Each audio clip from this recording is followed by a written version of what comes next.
जय श्री राम दोस्तों, कैसे आप सब। आशा करते हैं आप सब बढ़िया होंगे। तो इस वीडियो में हम बात करने वाले हैं एलएलबी से रिलेटेड। यहाँ पे देख सकते हैं आज 10 तारीख 12वां महीना सोमवार है। मेरा नाम अरविंद कुमार है। आपको एलएलबी से रिलेटेड जानकारी देने वाले हैं, कैसे एलएलबी आप करेंगे और क्या होता है एलएलबी और किस तरह से अपना कैरियर बना सकते हैं एलएलबी के बारे में, जो कि 3 साल का होता है। अगर आप भी देखिए यहाँ पे, अगर आप 12th पास कर लेते हो, ठीक है, 12th पास के बाद तो आपको 3 साल एलएलबी करना होता है। लेकिन अगर आप 10th के बाद, अगर आप 12th के साथ सोचते हो इसको करने के लिए, जैसे 12th आप पास कर लिए, 10th के बाद 12th पास कर लिए, ठीक है, पास करने के बाद आप चाहते हो कि हम यहाँ पे बीए, ठीक है, या बीकॉम करें, ठीक है, तो बीकॉम करने के बाद आप 3 साल का कोर्स करोगे। लेकिन आप 12th के बाद आप डायरेक्ट सोचते हो कि आप बीए एलएलबी करें, तो बीए एलएलबी जो होता है वो आपका 5 साल का ही होता है, मतलब 1 साल आपका बच जाता है, ठीक है।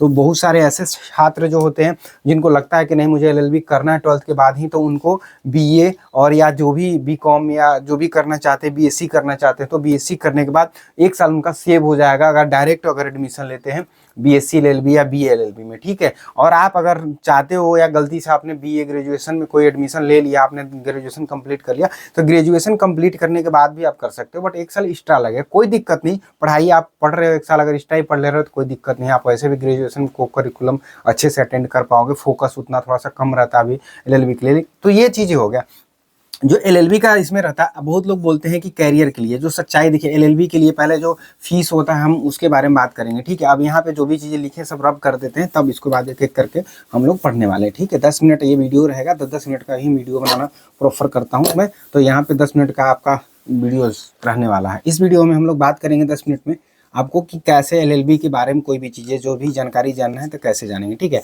जो हमारा एलएलबी है, देखिए बेसिक चीज़ें अब बोर्ड पे कम थोड़ा सा माइक से बताते हैं। एलएलबी जो होता है, अब मैं जैसे कि पढ़ रहा था तब आपको एलएलबी के लिए 10,000 रुपये पर सेमेस्टर वाइज लगता है, मतलब 20,000 रुपये 1 साल में लगेगा। मतलब आप समझ सकते हो 3 साल आपको करना है तो 20 यहीं 60,000 रुपये हो गए। और 10,000 रख लीजिए, 3 साल में आपके जो प्रैक्टिकल होते हैं या आपका पेट्रोल खर्चा होता है, पेन होता है, कॉपी होता है। अभी इसमें बहुत सारे सीएलपी आता है पढ़ने के लिए, क्योंकि ज़्यादातर बच्चे जो होते हैं वो सीएलपी के थ्रू भी पढ़ते हैं। बहुत सारे बुक्स भी लोग बच्चे खरीद के पूरा डिटेल में पढ़ते हैं, तो उसके लिए भी खर्चा आता है। तो 10,000 वो तो 60,000 फीस हो गया, 10,000 ही हो गया, 70,000। आप 70,000 में कम से कम, जैसे हम लोकल से पढ़ते हैं तो वहाँ से हमारा खर्चा हुआ। लेकिन आप किसी अच्छे कॉलेज में जाते हैं जहाँ पे फीस का जो रिक्वायरमेंट है वो बढ़ जाता है, क्योंकि आपको फैसिलिटी ज़्यादा मिलती है, वहाँ टीचर अच्छे मिलते हैं, हर चीज़ का चार्ज थोड़ा सा बढ़ जाता है, तो आपको 1 से 1.5 लाख रुपए तक चला जाता है। और इंडिया की बात करें तो ऐसे ऐसे कॉलेज हैं जहाँ पे 1-1 लाख 2-2 लाख रुपए तो पर ईयर का है, मतलब 3 साल में 3 लाख रुपए लगेगा। लेकिन जो सबसे कम मिनिमम फीस है जो मैंने दिया, मुझे लगता है कि इससे ज़्यादा कम फीस कहीं हो सकता है, तो आप लोग कमेंट में बताइएगा, लेकिन नहीं, क्योंकि 70,000 से नीचे तो मुझे नहीं लगता कहीं पर भी कोई पढ़ाने वाला है आपको, ठीक है। तो ये चीज़ें आपको 60 से 70,000 में एलएलबी कंप्लीट हो जाएगा। आप 12th पास करोगे, जैसे कि मैं 12th पास करके बीए किया था, बीए के बाद मैंने 3 साल एलएलबी किया, तो आप बीए और एलएलबी करोगे तो 5 साल ऐसे लगेगा, 1 साल बच जाएगा, ठीक है। एलएलबी करने के बाद बहुत सारे लोग बोलते हैं कि क्या उसके आगे क्या है। एलएलबी के बाद बार काउंसलिंग में आपको अपना एनरोलमेंट करवाना है, वहाँ से आपको रजिस्ट्रेशन मिल जाएगा, आप एडवोकेट हो जाओगे। आप कचहरी में जाके किसी भी ऐसे एडवोकेट जो हैं सीनियर हैं, जैसे कि आपको लगता है कि कोई भी एडवोकेट आपको, जैसे 30 से 40 के बीच में अगर कोई एडवोकेट है, आप उसके पास जाके ये चीज़ें सीख सकते हो, ठीक है। आप उसके पास जाके सीख सकते हो। मेरा प्रेफरेंस कभी भी 50 to 80 जो रहते हैं इनके पास, वकीलों के पास नहीं जाना चाहिए, ठीक है। ये इसलिए नहीं जाना चाहिए क्योंकि मेरा जो एक्सपीरियंस थोड़ा सा रहा इन लोग से, ये जो वकील होते हैं ये बिल्कुल रूढ़िमांदी मतलब ख्यालात के होते हैं कि तुम बिल्कुल अभी छोटे हो, अभी सीखो, अभी 2-4 साल लगेगा, वही घिसी पिटी बातें करते हैं। आज के मॉडर्न के ज़माना में आप कोई पुराने सॉन्ग को बताएंगे कि बहुत अच्छा है, आज का सॉन्ग बहुत ख़राब है, क्योंकि देखो इनके टाइम के सॉन्ग इनको बहुत अच्छा लगता था। आप इमेजिन करो आप भी उस समाज में रहते तो आपको भी वो गाने अच्छे लगते, आज के नहीं लगते। लेकिन हम आज के हैं, हमें आज का ही गाना अच्छा लगता है, हम आज ही के गाना सुनते हैं। बहुत रेयर होगा कुछ लोग पुराने गाने सुनते होंगे। तो वैसे ही वकील होते हैं जो 50 से 80 के बीच के वकील होते हैं, वो वही चीज़ें बातें करते हैं। हाँ, लेकिन इनके पास सीखने का कुछ फ़ायदा भी रहता है, क्योंकि इनके पास ना बहुत सारे केसेस रहते हैं, रिस्पेक्ट रहता है, बहुत कुछ रहते हैं। लेकिन इनके नुकसान बहुत ज़्यादा रहते हैं, इनके नखरे बहुत रहते हैं, ठीक है। तो मुझे ये वकील बिल्कुल पसंद नहीं है। अब जो 30-40 के बीच के एज के रहते हैं, जो अभी 10 साल हुए होते हैं वकीली में करते हुए, तो वो लोग क्या होते हैं, अभी थोड़े से नौसुखिये जैसे नहीं होते, क्योंकि देखो 1-2 साल तो है नहीं, 10 साल की बात कर रहा हूँ, तो नौसुखिया तो है नहीं।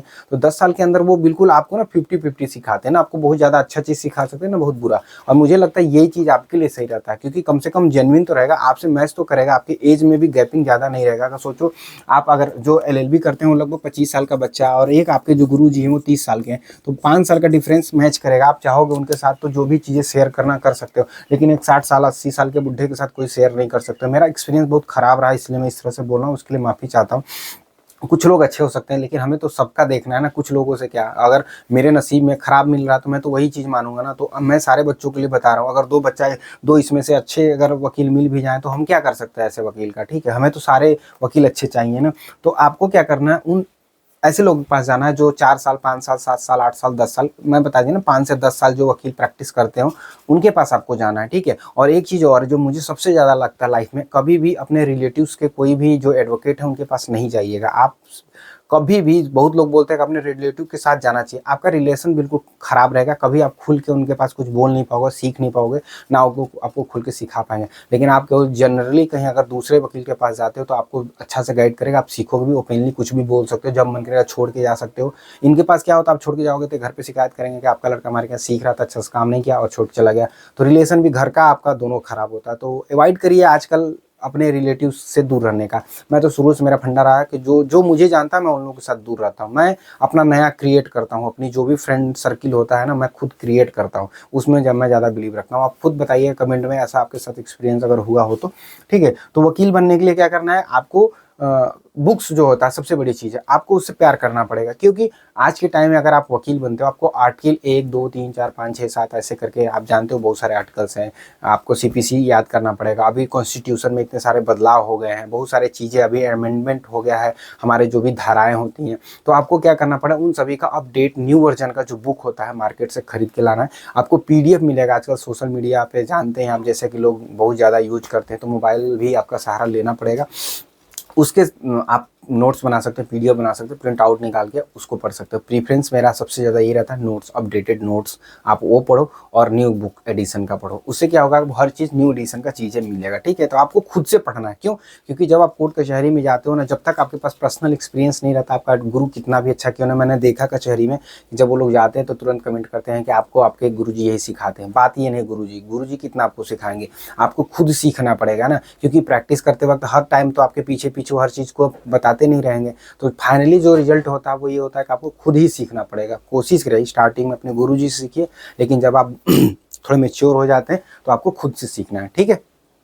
इसके बाद क्या करना है, जो हमारा कैरियर के लिए रहता है कि इसमें क्या भविष्य, देखिए आजकल हर चीज़ में ना, अगर आप एक अच्छे वकील हैं ना तो आप लाखों करोड़ों इतना कमा सकते हो कि अपनी फैमिली को अच्छी ज़िंदगी दे सकते हो। लेकिन अगर आप निकम्मे हो, आप अगर टाइम से 10 बजे कचहरी नहीं जाते हो और 5 बजे कचहरी में देखते हो टाइम हो गया घर आना है, तो फिर आप अच्छे वकील कभी बन नहीं पाओगे। क्योंकि एक वकील बनने के लिए आपको 10 बजे तो जाना पड़ेगा टाइम से, लेकिन आप 5 बजे आ पाओगे कचहरी से मुश्किल है, क्योंकि उसके बाद आपको क्लाइंट के घर जाना पड़ेगा, आपको मार्केट जाना पड़ेगा, आपको ऐसे जगह पे जाना पड़ेगा जहाँ से जो एक केस होगा उस चीज़ को हैंडल करना पड़ेगा। तो बहुत सारी ऐसे प्रैक्टिकल चीज़ें होती हैं जो हमारे बुक में बहुत अच्छी अच्छी बातें सिखाई जाती हैं, उससे थोड़ा सा हट के चीज़ों को करना पड़ता है। तो आप उसके लिए भी अवेयर रहेंगे तब तो कर पाएंगे। और कचहरी में जैसा कि आप जानते हो कि स्टार्टिंग में हम लोग जो पढ़ते लिखते हैं, जिस तरह से हमारा बिहेवियर होता है, बात करने का जो तरीका शैली होता है, जो मुझे सबसे ज़्यादा लगता है कि आप किसी से भी कभी भी अगर इस तरह की बिहेवियर रखते हो जो आपके बुक्स में या कभी भी आपके घर में सिखाया जाता है बोलचाल की भाषा, वो आपको नहीं करना है। कचहरी की एक भाषा होती है, एक शैली होती है, आपको वो सीखना पड़ेगा। वो चीज़ें आपने अभी कभी नहीं सीखा होगा। मैं खुद जाता हूँ तो देखता हूँ तो मुझे लगता है ये तो मैंने कभी आज तक सुना ही नहीं। तो आपको वो सारी भाषाएं सीखनी पड़ेंगी जो एक कचहरी में बोली जाती हैं और किस तरह से वहाँ पर रहा जाता है। देखिए कोई कुछ भी पहन के जा सकता है, ऐसा नहीं है वहाँ पर नहीं जा सकते, लेकिन आप अगर वेल मेंटेन्ड, अगर आप शुरू से अपनी पर्सनालिटी एक बिल्कुल सलमान खान शाहरुख खान की ऑरा की तरह, देखो हम लोग जब भी सलमान खान को देखते हैं तो एक ब्रांड की तरह नजर आता है, शाहरुख खान को देखते हैं तो एक तरह रोमांटिक और लोगों के साथ बहुत ज़्यादा मिलना जुलना उनका जो रहा है बिहेवियर रहा है। आमिर खान का देखते हैं तो सोसाइटी का बहुत ज़्यादा आता है कि सोसाइटी के पर्पज़ से शुरू से उनका जो इमेज रहा है कि सोसाइटी में कुछ कंट्रीब्यूशन करना है, तो वो एक इमेज बन जाता है। उसी तरह से आपका भी जब कचहरी में आपको कोई देखे तो एक आपका ब्रांड लेवल का एक इमेज होना चाहिए। उसके लिए आपको ड्रेसिंग सेंस आपका बिल्कुल अच्छा होना चाहिए। ये नहीं कि लोग देख के हंस रहे हैं या मैं तो अभी नया हूँ, मैं तो कुछ भी आज पहन लिया, आज तो कुछ भी नहीं। आपको बिल्कुल वेल मेंटेन एकदम होके जाना है। बिल्कुल अगर आप हाई कोर्ट, सुप्रीम कोर्ट कहीं पे भी प्रैक्टिस करो, जो बंदा देखे तो कहे नहीं यार वेल मेंटेन है। तो ये बहुत ज़्यादा इंपॉर्टेंट हो जाता है एक वकील के लिए कि आप वेल मेंटेन, जितना हैंडसम आप बन सकते हो अपने ड्रेसिंग सेंस से आप बिल्कुल बन के जाइए, वहाँ पे सज धज के जाइए, कोई दिक्कत नहीं है। बहुत लोग आजकल हंसेंगे, सच्चाई ये है कि जानते हैं आजकल के टाइम में जब वो आदमी वैसा नहीं होता ना तो आप पे हंसेगा ही, मजाक उड़ाएगा ताकि आप भी उसके जैसे ही हो जाओ। तो ये चीज़ आप हमेशा याद रखिएगा इस चीज़ के लिए, ठीक है। कि कैसे कैरियर इसमें बहुत एक नंबर का है, आप बहुत अच्छा खासा पैसा कमा सकते हो अपने लाइफ में, नाम भी कमा सकते हो। बस बात यह है कि आपको हार्डवर्क करना है, मेहनत करना है। और कोई भी चीज़ें कमी जो लगता है आपको कि एलएलबी में क्या चीज़ है जो आपको जानकारी चाहिए, कमेंट में ज़रूर बताइएगा। लास्ट में जय श्री राम।